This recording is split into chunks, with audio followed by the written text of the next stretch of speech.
Hello दोस्तों, स्वागत है हमारे वीडियो पर। तो आज हम आपको बताने जा रहे हैं कि अगर आपका प्लांट्स मर रहा हो और वो फूल नहीं दे रही है, उनकी पत्तियां बेजान जैसा हो गई है, तो आप उस पर कौन सा ट्रिक अपनाओगे जिससे आपका प्लांट्स बहुत ही हेल्दी और सुंदर दिखेगी। दोस्तों, आप देख सकती हो कि ये हमारा गुड़हल का प्लांट्स है और इस प्लांट्स में ना तो एक फूल भी है, ना पत्तियां अच्छी तरह से है। जिस हिसाब से पत्तियां होना चाहिए उस हिसाब से बिल्कुल भी एक भी पत्तियां नहीं आ रही है।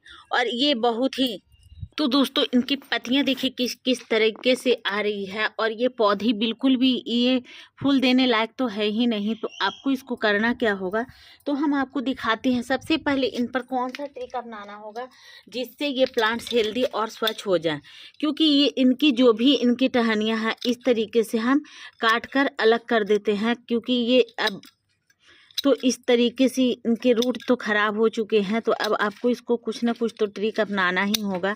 तो मैंने यहाँ पर देखिए इस तरह से कट कर दे रही हूँ, ताकि इनकी जो भी सकर ब्रांच बोलिए या ये बेजान जैसा इनका ब्रांच जो निकली है वो बोलिए, और इनको हम हटा दे रहे हैं ताकि ये अच्छी तरह से ग्रो करे। क्योंकि इनकी ग्रोथ में ही दिक्कत है, कुछ ऐसे प्लांट्स में दिक्कत हो जाती है, प्लांट्स में दिक्कत होती है, इसके कारण से ये फूल नहीं दे पाती है और इनमें कलियां भी नहीं बन पाती है। ये बहुत ही सुंदर और अच्छे प्लांट्स का पौधा है। तो हम आपको बताते हैं, क्योंकि पौधे में फूल लेना तो बहुत ही ज़रूरी हो जाती है। इनकी पत्तियां अच्छी तरह से नहीं आ रही है, इनमें कलियां अच्छी तरह से नहीं आ रही है, तो ये फूल नहीं दे पा रही है। तो आपको इसमें ज़रूर कुछ ना कुछ कमी है। तो आपका कमी क्या दिख रही है, सो मैं आपको पहले बता देती हूँ। सबसे पहले इन मिट्टियों को देखिए कि किस तरह से यहाँ पूरा अच्छी तरह से बैठ गई है। मिट्टी जब बैठ जाती है तो वो पौधे को ग्रो नहीं दिलाती है। तो हमें मिट्टी को सबसे पहले क्या कर देना चाहिए, गुड़ाई कर देना चाहिए। इस तरीके के आप खुरपी हो या कोड़ने वाली जो भी है उस तरीके ले ले, और लेने के बाद आप यहाँ पर गुड़ाई कर दे। गुड़ाई करने से क्या होता है कि मिट्टी में उर्वरता का शक्ति बढ़ जाती है इनमें, और ये मिट्टी में जो भी हम खाद का इस्तेमाल करेंगे वो बहुत ही बेहतरीन खाद है। तो आप एक बार अगर खाद डाल दोगे तो ये पौधे फूल देने में सक्षम हो जाएगी। क्योंकि अगर ये फूल देने वाले पौधे बहुत ऐसा पौधे होती है जो आपको फूल नहीं दे पाती है। तो हम आपको दिखाते हैं कि यहाँ पर मैंने मिट्टी को इस तरीके से गुड़ाई कर लिया है। अब हम आपको दिखाते हैं दूसरे प्लांट्स। मैंने यहाँ पर दिखा रही हूँ कि ये प्लांट्स में भी वही रूट की कमी हो चुकी है, और कुछ इनके इस तरह का रूट जो है गुड़हल का प्लांट्स में वो मर रही है। जैसे कि आप देख सकते हैं, बिल्कुल ये इनकी कटाई छटाई की आवश्यकता पड़ रही है। अगर हम कटाई छटाई समय से नहीं कर देते हैं तो ये हमारा भी प्लांट्स मरना स्टार्ट हो जाएगी। क्योंकि इसमें भी फ्लावर आती थी लेकिन एक भी फ्लावर नहीं आ रही है। इनमें सिर्फ कलियां ही कलियां, पत्तियां ही पत्तियां हैं, और इस तरीके से पत्ते हैं, इनके सुंदर सुंदर पत्ते हैं, और कुछ पत्ते इस तरीके से पीले पड़ रहे हैं। तो इसमें भी हम अभी तो मिट्टी को गुड़ाई ही कर कर आपको बताती हूँ। उसके बाद हम खाद डालकर दिखाऊंगी कि कौन कौन सा आपको खाद का इस्तेमाल करना ज़रूरी है। क्योंकि हर पौधे में हर तरीके से खाद डाला जाता है, ये नहीं कि एक ही खाद बना ले और सारे पौधे पर आप इस्तेमाल कर सकते हो, ऐसा बिल्कुल भी नहीं है। तो मैं आपको दिखाती हूँ कि इस पौधे पर कौन सा खाद, गुड़हल का पौधे पर कौन सा खाद का इस्तेमाल करना है जिससे हमारा प्लांट्स भर भर गमले फूल दे पाए। तो चलिए हम आपको खाद बनाने के बारे में बताती हूँ।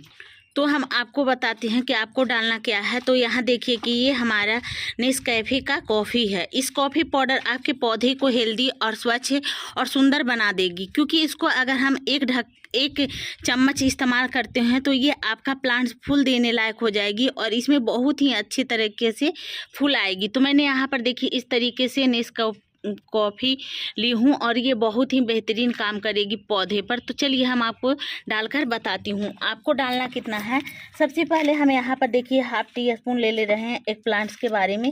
यहाँ पर इस तरीके से कॉफ़ी को मैंने यहाँ पानी में घोल दिया है।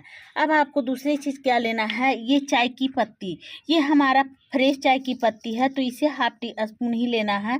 और अगर यूज किया हुआ चाय पत्ती है तो आप उसको 1 टीस्पून ले सकते हो। तो मैंने यहाँ पर डाल दिया है। अब आपको इनको करना क्या होगा कि सबसे पहले हम इन जो भी कॉफ़ी और इसमें चाय की पत्ती का इस्तेमाल की हूँ, इसको आपको घोल लेना है। और एक चीज़ मैं आपको इसमें डालना बता देती हूँ कि अगर केले का छिलका है तो वो भी आप इस्तेमाल कर सकते हो, क्योंकि केले का छिलका बहुत ही बेहतरीन और बढ़िया फर्टिलाइज़र है। मैंने पहले से ही बनाकर रखी थी, लेकिन अभी ये क्या हो गई है कि हमारा केले का छिलका का जो फर्टिलाइज़र है वो देख सकते हो कि किस तरीके से हमारा बनकर रेडी है। ये बिल्कुल कंपोस्ट हो चुकी है, इसको भी आप इस्तेमाल कर सकते हैं। यहाँ देखिए कि इस केले जो मैंने खाकर इसके छिलके को मैंने यहाँ पर डुबोई हूँ, और ये इस तरह का तरीके से ये गोबर की कंडे को भी मैंने डुबोकर रखी हूँ। ये दोनों बनकर बहुत ही बढ़िया और अच्छी खाद तैयार हो चुकी है, तो आप इसको भी इस्तेमाल कर सकते हो। तो मैंने अभी यहाँ पर इस तरीके से छोड़ दिया है, और मैंने जो भी अभी बनाई हूँ वो खाद को डालने के बारे में मैं बताती हूँ। तो मैंने यहाँ पर तो 1/2 लीटर पानी में बनाई हूँ। अब आपको इसमें करना क्या है कि जैसे कि 1/2 लीटर पानी में आप बनाए हो तो आप उसको कम से कम 1 लीटर पानी कर ले। तो मैंने यहाँ पर प्लेन पानी डाल दे रही हूँ। ये देखिए मैंने यहाँ पर पूरा फुल कर दी हूँ। फुल करने के बाद आप अपने प्लांट्स पर डाल सकते हो। इस तरीके से आप कॉफ़ी पाउडर को घोलकर या चाय की पत्ती पौधे के लिए रामबाण का काम करती है। तो मैंने यहाँ पर डाल दिया है, और इस तरीके से जब ये पौधे के अंदर ग्रो करेगी, जड़ के अंदर जब जाएगी, तो ये बहुत ही बेहतरीन और अच्छे पौधे तैयार होंगे। और मैंने यहाँ पर भी इस गुड़हल का प्लांट्स में भी डाल दे रही हूँ, क्योंकि ये भी गुड़हल का प्लांट जो है हमारा ना तो फूल दे रही है और ना ही एक भी कलियाँ बन रही है। तो देखिए यहाँ पर मैंने डालकर इस्तेमाल कर दिया है। इसी तरह से आप भी अपने प्लांट्स पर डालकर इस्तेमाल करो, तभी इनकी पत्तियां ताज़े और इनकी कलियां जो है वो फ्रेश निकल कर आएगी। तो दोस्तों इसी तरह से आप अपने घर की चीज़ों से, घर के सामान से आप अपने पौधे पर यूज करने वाला खाद बना सकते हो, और पौधे पर यूज कर उन पौधे को ग्रोथ बढ़ा सकते हो। तो दोस्तों हमारा जानकारी वीडियो अगर पसंद आए तो आप मेरी वीडियो को करना लाइक और चैनल को कर देना सब्सक्राइब। दोस्तों बाय बाय।